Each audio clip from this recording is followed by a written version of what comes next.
Saludos. Aquí estamos en Suquicoses. Me siento feliz porque aquí está Alcides conmigo. Alcides es mi alcalde. Yo votaba en Mérida, pero ya me cambiaron para Caracas. Alcides es alcalde del municipio Libertador.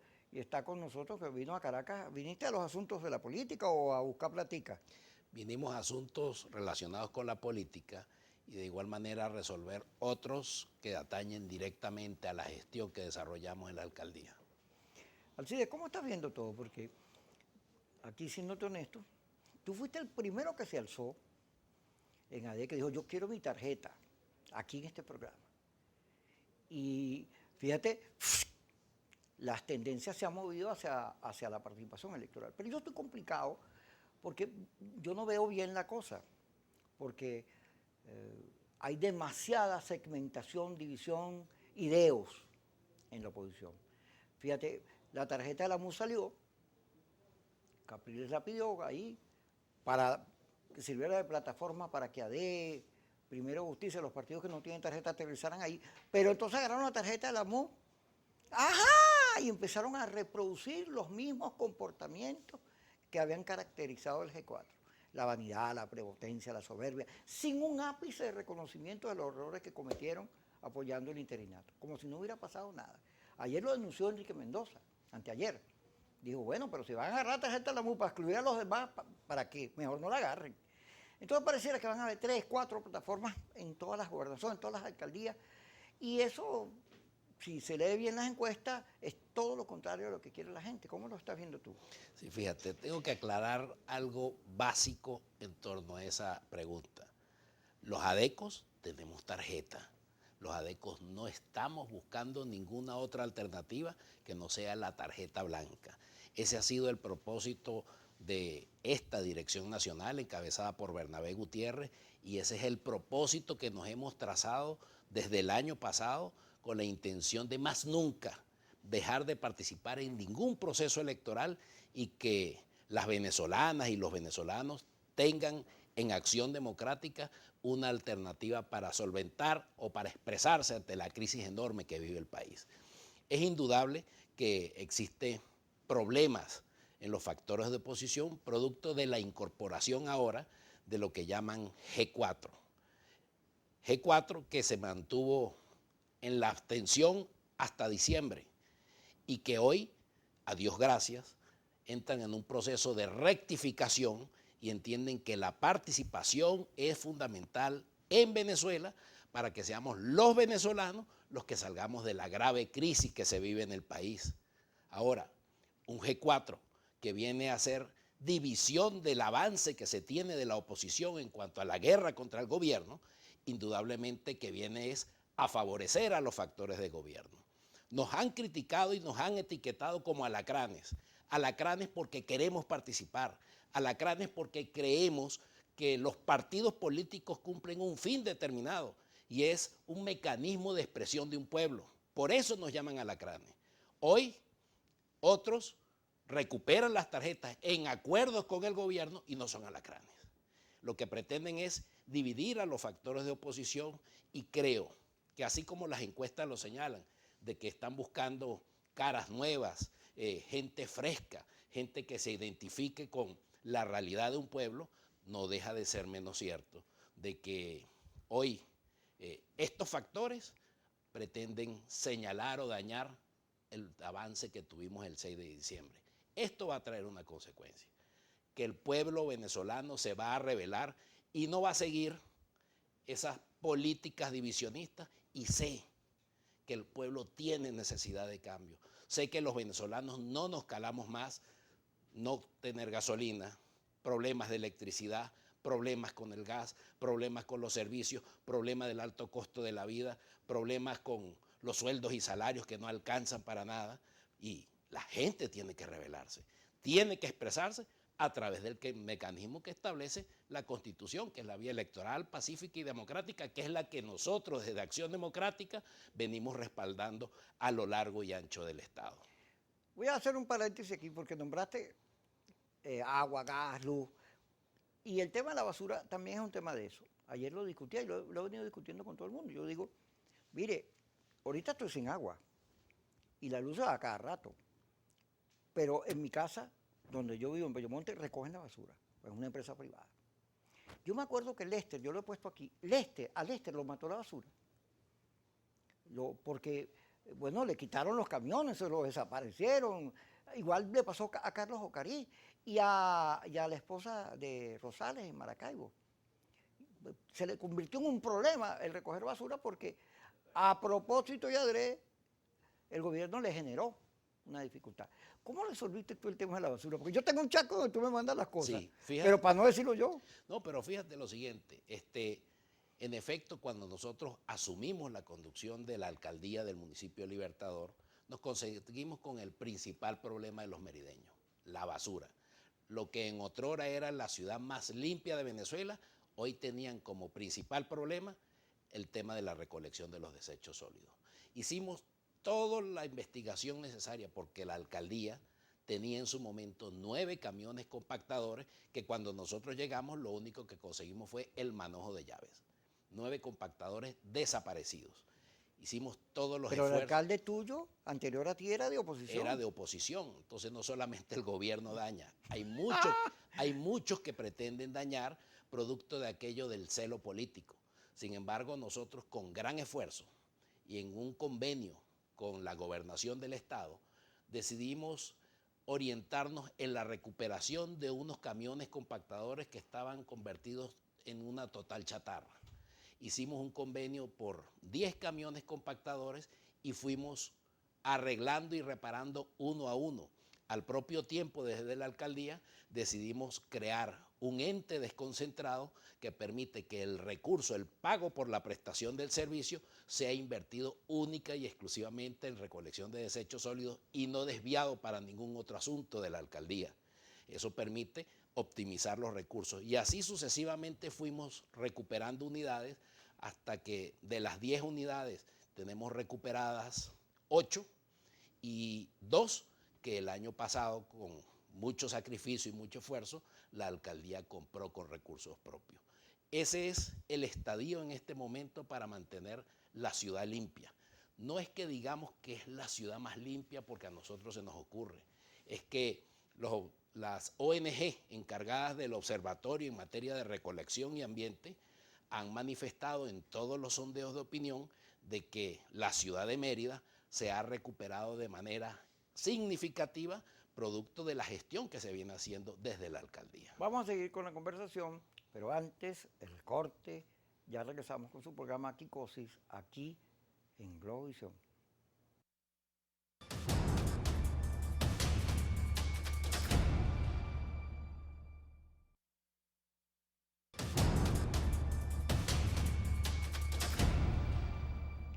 Seguimos con Alcides Monsalve, él es el alcalde de la ciudad de Mérida, el municipio Libertador de Mérida está aquí con nosotros.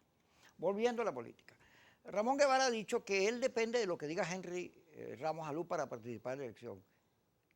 Ay Dios, ¿qué es eso? Cuéntame, tú que estás ahí. Mira, Kiko, nosotros con un gran esfuerzo logramos hace 4 años recuperar la gobernación del estado que venía durante 4 periodos en manos de los chavistas. Se hizo un gran esfuerzo, se hizo un esfuerzo de integración, de unidad, y a Dios gracias logramos recuperar para Mérida y para los factores de oposición la gobernación del estado. Luego de este episodio, mi partido, en aquel entonces, decide que no se participaría en las elecciones de alcalde de ese mismo año, 2017. Nosotros, en un gesto de rebeldía y valentía, decidimos asumir la candidatura que fue respaldada y apoyada por el Movimiento al Socialismo Más y otros factores que nos respaldaron en ese momento. Y hoy quien les habla, militante y dirigente de Acción Democrática, es electo alcalde del municipio Libertador por la tarjeta del Movimiento al Socialismo. Algo que no tiene razón de ser, pero lamentablemente fue la realidad de ese momento. A partir de allí iniciamos a hacer todas las gestiones y los trabajos necesarios buscando que los merideños puedan sentir de sus gobernantes la capacidad y la firmeza para hacer gestión y gobernar. Hoy, Ramón Guevara, gobernador del estado, él está en una postura que yo la respeto, es mi amigo, es mi compañero, pero lamentablemente su postura no la comparto. No la comparto porque está dependiendo de los criterios que se manejen en Caracas. Yo le planteé, incluso con el permiso de Bernabé Gutiérrez, quien nos ha orientado a que busquemos todos los mecanismos de integración y que le garanticemos a la oposición, y en este caso a los merideños, la posibilidad de ir unidos y garantizar lo que se tiene y recuperar mayores espacios. Le conversamos a Ramón Guevara y le dijimos, vamos a hacer entre nosotros la unidad perfecta y superior en el Estado. Vamos a unirnos nosotros, vamos a llamar a las fuerzas políticas y generemos desde la región un acuerdo que los partidos en Caracas decidan apoyar si creen o quieren apoyar, porque pareciera que la orientación de algunos dirigentes nacionales es dañar y deteriorar los avances que se puedan tener para conquistar espacios.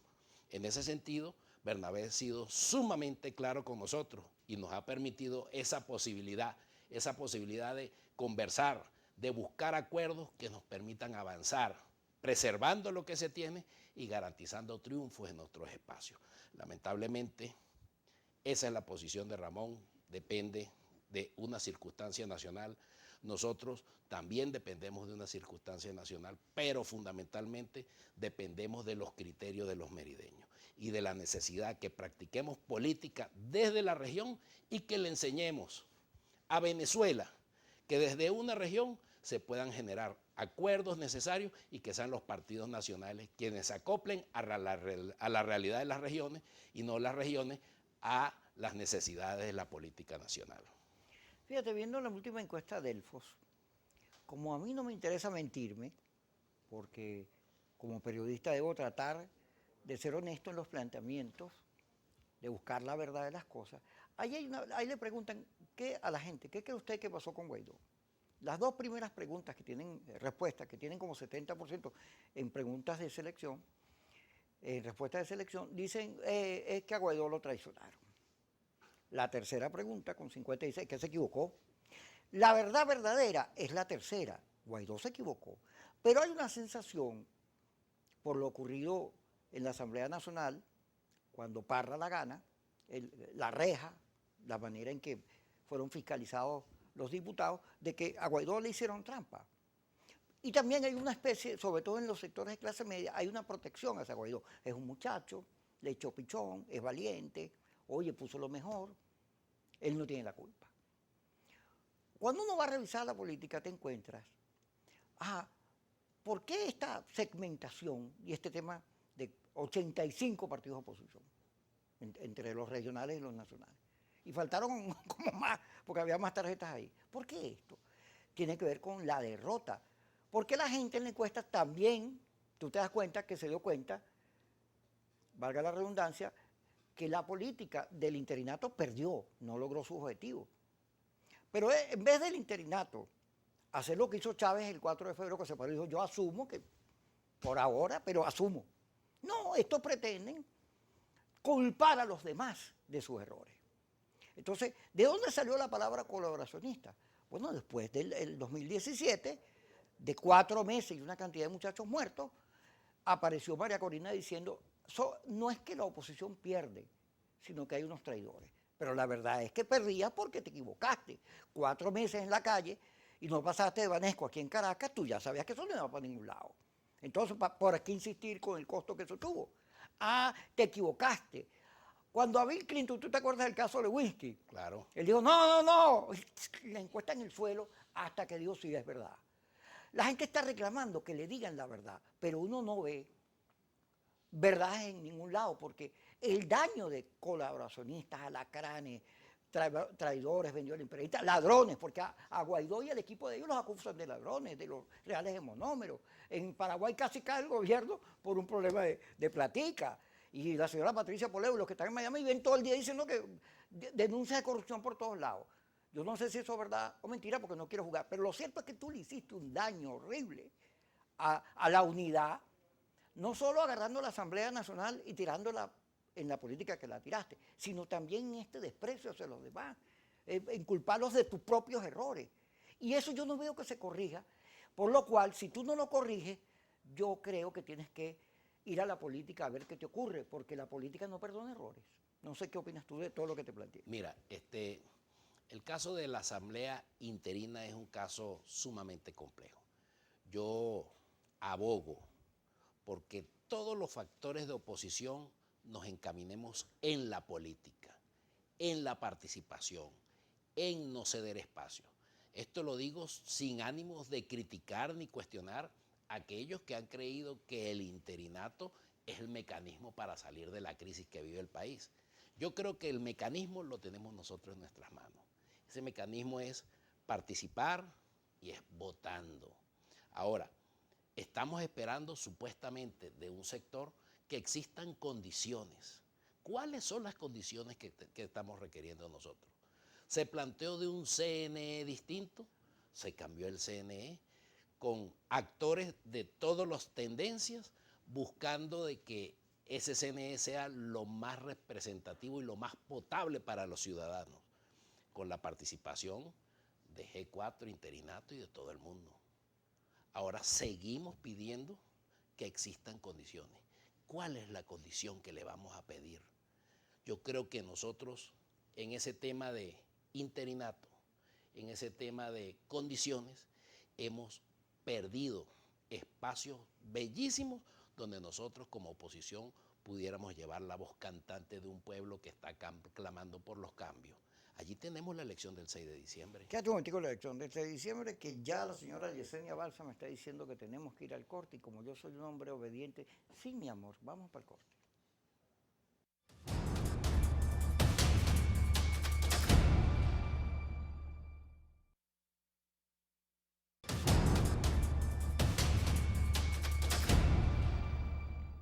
Seguimos con Alcides Monsalve, alcalde de la ciudad de Mérida. Yo lo conozco porque estuve allá, casi me heredé, me adoptaron, yo los quiero mucho. Fíjate, volviendo a la pregunta. Maduro, una vez que logra sobrevivir a Trump y a toda la presión del G4 y el interinato, viéndose victorioso, va a la negociación y empieza a abrir juego, porque entiende que la reinstitucionalización del país al que le conviene más es a él. ¿Por qué? Porque en crisis, en conflicto permanente, en una situación como la estamos viendo, no tiene vida. Tienen que buscar salida, porque al final, como es con Chávez, con hambre y desempleo me resteo, eso no está en verdad. No, eso es falso. No, eso no es verdad. La gente quiere, ¿por qué tengo que vivir mal? Claro. ¿Por qué? ¿Qué he hecho yo? Además están las encuestas, la gente no quiere la política porque tiene que trabajar y tiene que vivir. Pero entonces, hubo un sector de la oposición que entendió, este va a buscar reinstitucionalización, quiere decir que podemos salir de los protectorados, que puede generarse alternabilidad, respeto a la Constitución y una elección transparente, que es lo que yo debo pedir para acompañarte en tu política, porque la política es conveniente para el país. Ese gasto, por supuesto, hay unos sectores, en Venezuela hay ahora derecha, una derecha, pues, y unos sectores muy reclasicistas, no, con el gobierno nada, no le hables a Maduro. Pero tienes 22 años en esa política. Y el resultado es que la guerra esta, la confrontación, tiene a la gente viviendo muy mal.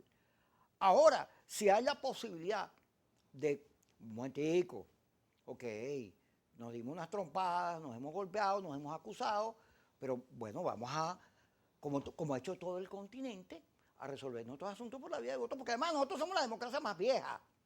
Entonces vamos a resolver. Si hay esa posibilidad, tú deberías acompañar. Pero hay sectores que privilegian sus posiciones, sus manejos, sus acuerdos, antes que la gente. Y la gente se da cuenta. Te pongo eso ahí para que te metas en el análisis que me venía haciendo sobre este tema del gasto que se hizo, de las acusaciones, de las etiquetas, de cómo la oposición se canibalizó ella misma. Sí, mira, todo este proceso radical de canibalizarnos entre opositores se inicia el año pasado. El año pasado cuando un sector de dirigentes políticos decidimos ir por la vía electoral y otro sector estaba empeñado en que la abstención era el mecanismo ideal para salir de la situación del país, esperando a unos fulanos marines que ya estaban calentando motores, que ya tenían organizado todo para venir a Venezuela. La abstención ha sido dañina para todos los venezolanos. Yo recuerdo en la elección del 2005, si mal no recuerdo la fecha, era Manuel Rosales candidato presidencial. Con Pecoff y Julio Borges. Y mi partido decidió que no podíamos participar en ese proceso electoral. Así es. Y yo recuerdo, Kiko, que para aquel entonces mi madre me hizo una reflexión. Que se murió en estos días. Murió hace 22 días. Mi más sentido pésame. Agradecido. Me decía, hijo, no puedes dejar de votar porque tu partido te dijo no vote. Tú tienes que votar, tú tienes hijos, tú eres responsable de lo que le ocurra a tus hijos y del futuro de tus hijos. Tienes que ir a votar. Y en aquel entonces estábamos señalados de que los adecos que participáramos íbamos a ser expulsados. Estoy hablando de la elección de Manuel Rosales candidato presidencial. De igual manera pasó en la elección presidencial del año 2018. Todos los adecos que vayan a votar, tómele foto, envíelo por WhatsApp a un centro que iban a revisar, porque esos dirigentes de ADE iban a ser expulsados del partido por votar, tratando de imponer los criterios partidistas sobre los criterios constitucionales y los derechos que yo como ciudadano tengo. ¿Eso que nos trajo como consecuencia? En esas dos etapas, un Chávez presidente, un Nicolás Maduro presidente. Y pretenden que nosotros sigamos abriendo espacios. No participemos en las elecciones de concejales. Ahí está.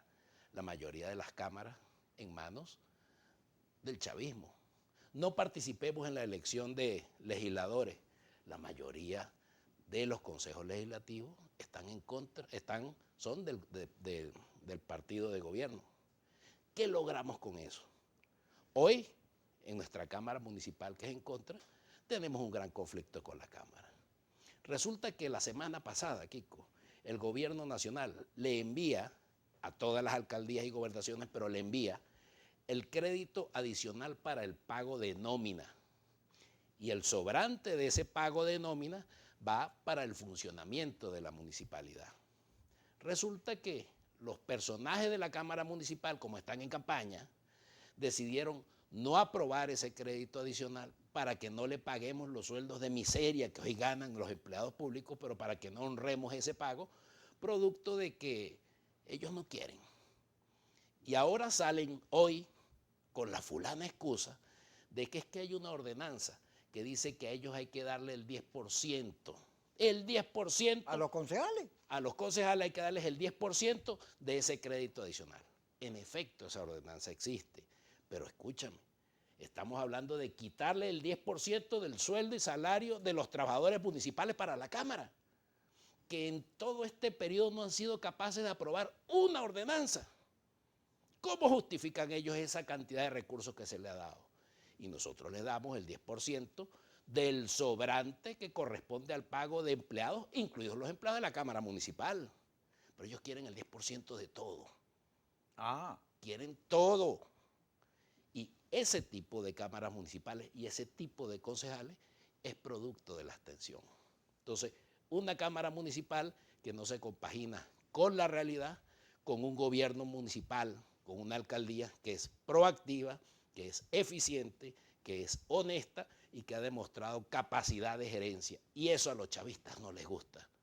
No les gusta. Y resulta que de nuestro lado, de los factores de oposición, buscamos los mecanismos para dañar a quienes creemos en la participación y de paso estamos haciendo gestión. Porque en medio de las dificultades, Kiko, nosotros estamos en contra del bloqueo. Estamos en contra del bloqueo. Pero yo estoy en contra del bloqueo por parte del gobierno nacional hacia las alcaldías opositoras y gobernaciones opositoras. O sea, el gobierno nacional le está haciendo a los alcaldes y a los gobernadores de oposición lo mismo que ellos critican le están haciendo a nivel global. Entonces, están tratando de implementar unas políticas que terminan afectando a esos factores de oposición y nosotros hemos sido rebeldes, Kiko. hemos sido rebeldes, hemos ido avanzando, hemos ido cambiando el estilo de vida, en nuestro caso de los merideños, hemos avanzado, hemos puesto luminaria, tenemos la ciudad limpia, hacemos bacheo, hacemos ornato y seguimos avanzando aún en medio de las dificultades. Y hoy nuestros propios factores de oposición entonces plantean la necesidad de ir separados, buscando entregarle a quienes quieren el retroceso de la ciudad. Vamos a ir al corte, Alcides, ya me hicieron señales. Pero yo tengo un chapa y yo veo todo lo que tú haces. Te puedes acusar de todo, pero de que no haces nada, no. Es como Duque, el alcalde de Chacao. Duque es un fao, ¿vale? Por cierto, ¿cómo estás tú con la fuerza vecinal cuando regresemos? Vamos al corte.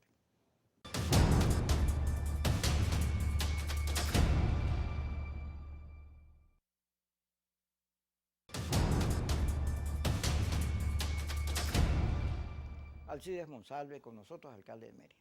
Ajá, ¿cómo estás tú con la fuerza vecinal? La fuerza vecinal lanzó un partido. Tiene, creo que 7 alcaldes de los 20 y pico que hay, que están allí, pero está ahí peleando. Y es una alternativa de liderazgo frente al agotamiento de las otras opciones. Tú no estás allí porque tú estás en ADE, pero ¿cómo ves la fuerza vecinal? Mira, todo aquello que se organice con el fin de generar opciones a la gente, de participar en los procesos electorales, de garantizarle a la población mecanismos que permitan decidir por uno u otro. En este caso, los integrantes de la fuerza vecinal son alcaldes en ejercicio y así como nos ha tocado a nosotros, sé que ellos con las uñas también han hecho un gran esfuerzo y un gran trabajo por recuperar cada una de sus ciudades, que se agruparon en un partido fuerza vecinal extraordinario.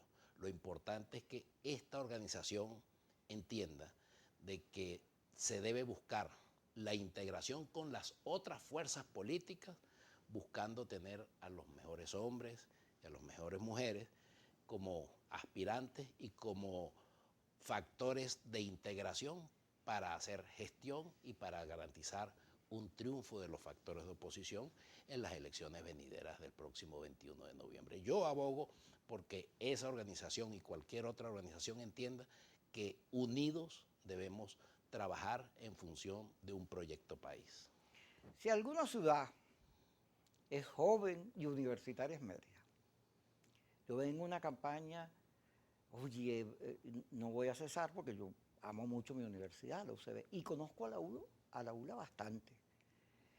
Y todas nuestras universidades autónomas están saqueadas, golpeadas, sin presupuesto, pero además sujetas a una crisis compleja, porque el modelo de educación se está moviendo, lo movió la pandemia. ¿Cómo está la ULA? Cuéntame cómo la ves. Lamentablemente porque la Lester ULA, me dice que él ha venido planteando esta misma discusión y aquello no se mueve, pero ni un milímetro. Mira, lamentable la ULA es el reflejo de lo que se vive en el país. La ULA lamentablemente es una universidad que está paralizada, una universidad que viene en franco deterioro de todo lo que es su infraestructura, que es gigante. Recuerda aquella frase de Mariano Picón Salas, una universidad con una ciudad por dentro. Y en efecto, la Universidad de los Andes abarca muchos espacios del Estado que hacen que esa frase coja fuerza. Sin embargo, vemos hoy como los sueldos de miseria de los profesores universitarios.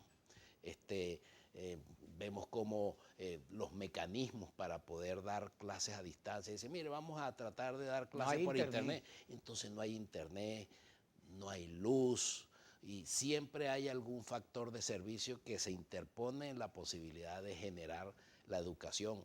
Hemos sostenido reuniones con distintas autoridades rectorales buscando que desde la alcaldía podamos prestarle el mayor apoyo posible porque la universidad es nuestra.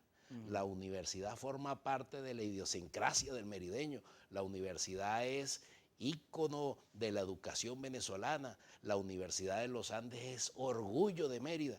Y ver cómo las políticas del Estado hacen que hoy la universidad venga en franco deterioro, a nosotros nos preocupa. Hay muchas personas, aparte del profesor Lester, hay una gran cantidad de profesores que están preocupados por su universidad y que seguimos abogando. Participamos no hace mucho en un consejo universitario convocado por el rector de la universidad, buscando que las distintas fuerzas vivas participemos, aportemos ideas y soluciones a la crisis que se vive dentro de la universidad. Y aspiro y espero que así como la alcaldía tiene la voluntad y la disposición, sé que también hay empresarios, hay egresados de la universidad. Bueno, tú viste que el gobierno anunció que va a tratar de meterse en el UCB para limpiar, arreglar todo eso. A mí me sorprendió porque la universidad está parada por un problema electoral. Sí. El liderazgo está sometido a una situación de indefinición sobre quiénes votan, porque hay distintos criterios. Pero si algún acuerdo hace falta en el país, la paz, los derechos humanos, la comida, también la educación. Y es fundamental para el desarrollo de los venezolanos. Una educación paralizada como la que tenemos hoy en No nuestro le país sirve a nadie. no le sirve absolutamente a nadie.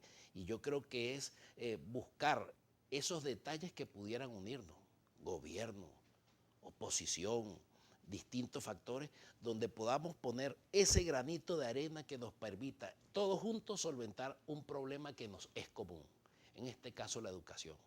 La educación es fundamental. Un país que fue potencia en educación, que se dio el lujo de enviar y de tener hoy día profesionales de primera talla en las mejores instituciones educativas del planeta, porque eso ha sido Venezuela, eso ha sido nuestra Universidad de los Andes, eso ha sido la UCB, la Universidad de Oriente, y que lamentablemente veamos que hoy está prácticamente de puerta cerrada por conflictos legales, por conflictos electorales, No hay derecho por conflictos de un país que de repente le niega la posibilidad a un profesor universitario de ganar un sueldo digno. O sea, yo creo que hay que ponerle orden a esta situación y en los diálogos y en los acuerdos. Todo este tipo de cosas tenemos que incluirlo, no solamente el hecho político, sino el hecho de algunas cosas puntuales que nos permitan, mientras resolvemos nuestras diferencias, remar juntos para que el país salga adelante. Tú sabes que yo conozco Mérida, toda Mérida. Me conozco hasta los... Bueno, porque estuvimos en campaña allá. Y a mí me sorprendía, porque yo soy caraqueño, o sea, yo vivo aquí, que en Mérida había hortalizas, carne, había una producción agropecuaria extensa, o sea, es un estado muy productivo. Y me sorprendía los precios. Yo no sé cómo está ahorita las cosas, pero Mérida era, a mi juicio, una de las ciudades más baratas del país, en cuanto si las comparas con las otras. No es que estoy diciendo que no le toque crisis, no. ¿Cómo está la situación económica del merideño? Porque Luis, no me acuerdo el apellido Luis, él me manda muchos videos y cosas sobre el turismo, todos los esfuerzos que está haciendo la gobernación porque el Estado recibe ingresos. ¿Cómo está eso? ¿Cómo está la economía del Estado? Mira, la economía de los merideños está sumamente golpeada. Mérida fue un estado que en principio su base fundamental de la economía era la universidad. Y si estamos hablando de una universidad en las condiciones que está, imagínate cómo pudiera estar la economía de los merideños. Aparte que la economía de los merideños también depende mucho del tema agrícola pecuario, pero tenemos otro gran problema, el tema del combustible. La gasolina. El tema del combustible es un tema terrible. Grave. Y entonces muchos agricultores perdiendo sus cosechas porque no tienen cómo sacarlas de Mérida para Caracas, para el centro, producto de que no hay combustible. Hoy día, producto de ese mecanismo corrupto que se viene manejando en torno a lo que es la necesidad de la gente y de los productores de sacar sus mercancías, consiguen, por ejemplo, litros de gasolina en 3 y en 5 dólares. Y eso, por supuesto, lo tienen que pagar ellos para sacar su mercancía. Pero ¿qué pasa cuando esa mercancía llega aquí a Caracas? Más cara. Esos precios de ese combustible cobrado o pagado a esa cantidad se lo cargan al consumidor final. ¿Quién paga los platos rotos de todo este esquema? El venezolano de a pie. Yo veo en esta estadía por Caracas como en distintos sectores hay personas que ellos llaman, algunos lo llaman los gochos, los andinos, que vienen con los camiones. Con gracias los camiones. A ellos, gracias uno a eso, ahorra. Gracias a eso puede comprar. Se genera aún una economía en comparación con el resto. Pero es producto de la reinventiva que permanentemente venimos haciendo los venezolanos para sortear una crisis económica que se nos viene agravando permanentemente. Nos hablan ahora de una reconversión monetaria, nos hablan de 2 conos monetarios, el bolívar y el petro. Ya a nivel municipal existe una sentencia del TSJ donde el marco de referencia es el petro. Y eso es una realidad. Y nosotros tratamos de sortear todas las cosas legales para poder ir avanzando en este tema y bueno, lamentablemente no se ha podido. Solo abogamos por un mejor país y es el propósito de la participación. Vamos al corte, así es. Ya regresamos aquí en Suki Cosis por Globovisión.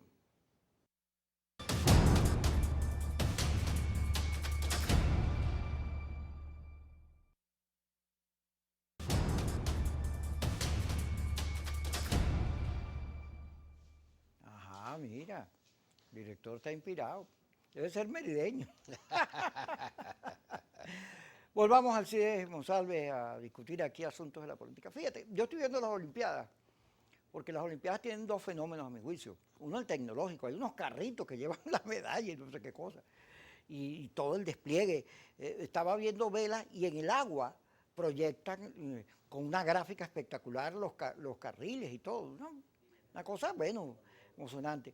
Pero el fenómeno humano, las Olimpiadas están, como son parte de la pandemia, fueron postergadas por la pandemia, lo humano ha tenido un valor muy importante. Entonces hay un colombiano que lo robaron y todo el mundo en las redes, devuélvanle una pelea con un japonés porque le dieron una pelea, la que se cayó y se levantó y ganó, el otro los dos que se abrazaron, entonces todo el mundo está, la nuestra, Yulimar es un héroe del mundo porque es la superación, el deseo de avanzar, toda esa cosa bonita. Entonces, pero los mexicanos, yo lo estoy viendo en YouTube, hay unos mexicanos, Claro Sport se llama el canal, yo estoy viendo. Entonces los mexicanos siempre, ahí viene la de los Estados Unidos, que es la mejor de todas. Entonces, claro, y entonces todo el mundo empieza a ponerle, son una transmisión para Latinoamérica. Y todo el mundo, y porque ustedes están alabando a los americanos, alaben los nuestros lo que es. Y ellos, no, bueno, porque ellos son buenos y no sé qué cosa. Pero yo viendo la cosa digo, es que hay un sentimiento no muy animoso frente a los Estados Unidos en Latinoamérica, que es histórico. Y ahorita, este programa lo está viendo la gente a las 10, porque no lo pudo ver a las 5, porque estábamos en cadena por el aniversario de la Guardia Nacional. Y cuando tú ves todas las cadenas que involucran a la Fuerza Armada, ves que el gobierno y la Fuerza Armada en los discursos están muy acoplados. Sin embargo, hubo una política de sectores de la oposición pidiendo a Trump que interviniera, alabando a los americanos permanentemente, y el tema soberanía, se quería producir una fractura militar, pero la soberanía es fundamental para la fuerza. Tú le quitas la soberanía a la Fuerza Armada y ¿en qué se sustenta? Y sin embargo, se pretendía que otra fuerza viniera y les cayera plomo y no sé qué cosa. Eso tal vez es uno de los errores más importantes que ha cometido la oposición en sus políticas, que es que no entiende el tema soberanía. Tú no ves a los dirigentes de la oposición. En estos días vino de Carri y habló de la historia de Caracas y todo el mundo, oye, qué bien, alguien habló, porque le cedimos la historia al chavismo, chicos. Bolívar, muy pocas veces hablamos de lo que significa nuestra gesta de independencia, ni le conocemos nada. Y hablando contigo ahorita, he estado pensando mucho sobre eso, porque una de las cosas que hay que reivindicar con el pueblo de Venezuela es la gesta de independencia, porque nosotros somos un pueblo luchador. Y esta adversidad que tenemos de agua, luz, gas, cosas, eso hay que vencerlo, como hemos vencido toda la historia de adversidades. Acuérdate que Bolívar era el hombre de las dificultades. Y no solamente tenemos que vencerlo, sino que tenemos todos los mecanismos, todas las condiciones para que este país avance. Tenemos un país petrolero, tenemos expertos petroleros que estarían en condiciones de volver a reorganizar la industria petrolera, avanzar. Tenemos minerales, tenemos agua, tenemos oro, tenemos vida en este país y tenemos un pueblo, chico, hermoso. Un pueblo definitivamente glorioso, un pueblo glorioso que sé en el momento que sean llamados a cubrir esa gesta de recuperación de un país, en el término inmediato se verá cómo un país que está hoy destruido y destrozado, mañana será un país próspero porque tenemos las mejores personas, tenemos el mejor país definitivamente. Tú sabes que a mí, como me dio coronavirus, se me olvidan las cosas, no tengo ánimo.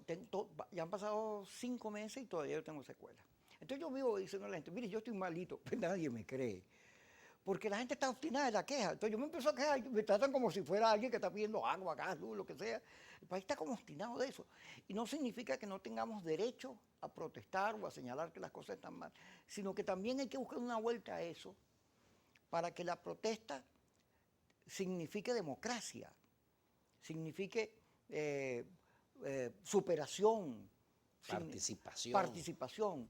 Porque, claro, aquí hubo una exageración en la pelea de calle, se le dio un valor que no tenía. La calle es importante, pero la política va primero, ¿no? Y la política tiene no solo calle, gente, economía, gremios, etcétera, tiene muchos factores que la engloban. Pero aquí solo se centró el discurso en la salida de Maduro o de Chávez. Y la salida sí o sí porque sí. Porque sí. Sin argumentos que pudiera uno decir, vamos a convencer al pueblo de que este es el mecanismo para obtener tales resultados. No, aquí era sí, sí, sí, porque sí. Yo creo que eso también nos invita a nosotros, Kiko, a los factores de oposición, hacer una revisión profunda en las políticas que hemos realizado durante estos 22 años. El tema no es que voten por mí porque soy contrario a ellos y yo soy mejor, no. Es que voten por mí porque tenemos la capacidad de presentar un esquema que al pueblo lo beneficie. Eso lamentablemente nosotros no lo hemos hecho. Nosotros hemos hecho simplemente la política de la confrontación y en la confrontación el gobierno nos ha ganado. Cuando nosotros nos hemos puesto de acuerdo y hemos planteado bajo los criterios de unidad alternativas distintas al gobierno, nosotros los hemos puesto contra las cuerdas. Pero lamentablemente somos hoy nosotros, los grandes culpables de que el gobierno esté y avance. Ajá, pero fíjate una cosa que también he detectado, te la digo aquí correcta, pues. El tema de la división de AD, de las posiciones internas de AD, se ha convertido en un tema que contribuye a la segmentación de la oposición. Claro que sí. Fíjate, Lady es un héroe nacional para la oposición, está en las encuestas. Y sin embargo, como no está con Henry, sino con Bernabé, bueno, de todo se dice de Lady. Y así pasa en todos lados, ¿no? Depende con quién esté. Pero fíjate de cuál es la esencia de ese problema interno de AD. Encubrir lo que está en sus estatutos, en la génesis de su fundación, que es ir a los procesos electorales, obtener el voto de la gente y posesionarse de las distintas aspiraciones que contengan en el proceso que esté presente, que esté en el momento. Aquí el problema era participar o no participar. Hoy la tarjeta de Acción Democrática está viva, porque los adecos el 6 de diciembre decidimos salir y participar y votamos por la tarjeta blanca. Y tiene un número de votos que está ya acumulado. Por eso esa tarjeta está viva. ¿Dónde está el resto de las tarjetas que no participaron? Hay un mecanismo, hay una regla, hay una legislación donde el que no participa, chao. Esa tarjeta está vigente porque los adecos decidimos participar. Hay otro grupo que creyó que el no participar es la salida a los problemas del país. Yo se los respeto, pero hoy en día los invito a recapacitar y a reflexionar. Ya tendremos el momento de dirimir nuestras diferencias a través de un proceso interno, un proceso electoral que permita que la base de Acción Democrática escoja sus autoridades municipales, regionales y nacionales. Y ese es el fin y el propósito que nos hemos trazado, que sea a través de la vía democrática y no la vía de imposición o tener unas autoridades que tengan 15 o 20 años sin que se realicen procesos internos. Eso no puede seguir ocurriendo.